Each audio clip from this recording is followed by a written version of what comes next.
Have you ever looked at the world and felt like everyone else is playing a game you weren't given the rules for? Maybe conversations feel shallow, like people are only skimming the surface while you're drowning in oceans of unspoken meaning. Maybe you've caught yourself sensing someone's mood before they even say a word, or carrying the weight of emotions that aren't even your own. If this sounds familiar, you might be walking through life as an INFJ, the rarest of all the personality types. Less than 2% of the population identify this way, and that rarity is both a blessing and a curse. Because when you see the world differently, it can feel isolating, but it can also give you a kind of vision that's desperately needed. Today, we're exploring why INFJs see the world the way they do, and why it matters more than you might think. INFJs are wired for depth. Where most people focus on what's obvious, what can be measured, touched, and proven, the INFJ mind is always searching for what lies beneath. Patterns, meanings, connections that thread through time. For an INFJ, life is not a random sequence of events. It's more like a vast tapestry, where each detail, no matter how small, is part of a bigger design. Imagine being able to step back and see not just the picture right in front of you, but the larger mural it belongs to. That's how the INFJ brain tends to operate, always connecting, always seeking, always noticing the hidden symmetry in chaos. But this depth comes with its own challenges. To see what others miss is to carry truths they might not be ready to face. Have you ever tried to explain to someone that you just know something isn't right, and they brush it off until months later when the fallout proves you right? That's the INFJ dilemma. They pick up on subtle cues, the slight hesitation in a voice, the way someone avoids eye contact, the energy that shifts when a subject comes up. To others, these details might feel meaningless, but to an INFJ, they're signals pointing to deeper truths.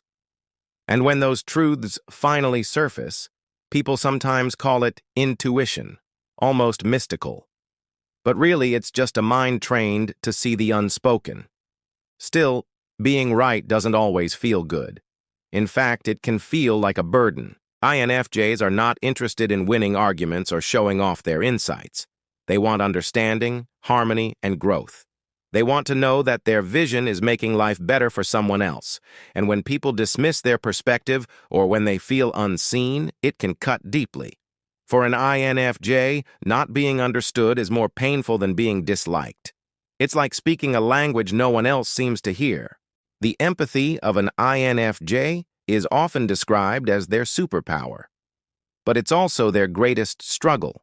To feel someone else's emotions as if they were your own can be beautiful. It allows deep compassion, healing, and connection.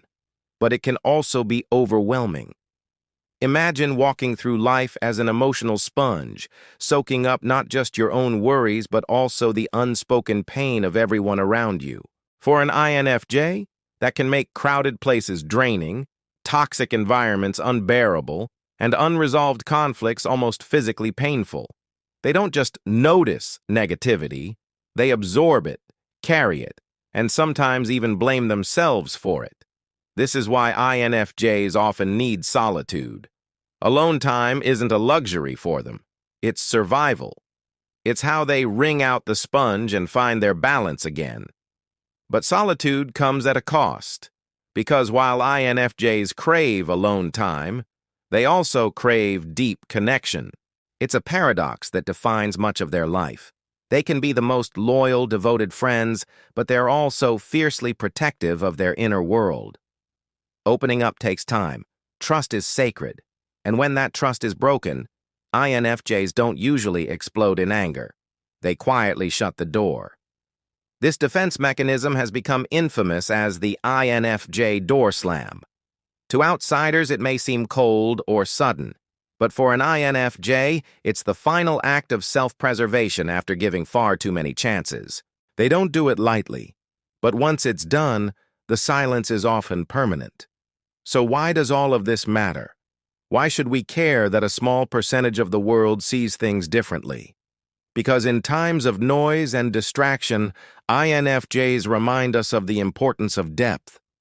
In a world addicted to speed, they ask us to slow down.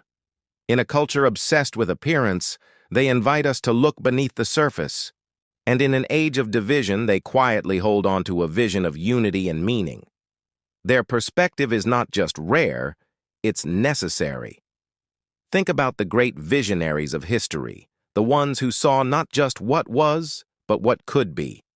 Many of them carried traits that resonate with the INFJ type. Leaders who pushed for justice, writers who gave language to the unspeakable, counselors who healed wounds we couldn't see. They were often misunderstood in their own time, but their impact echoed long after.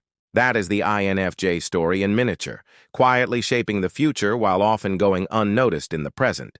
But it's not all struggle.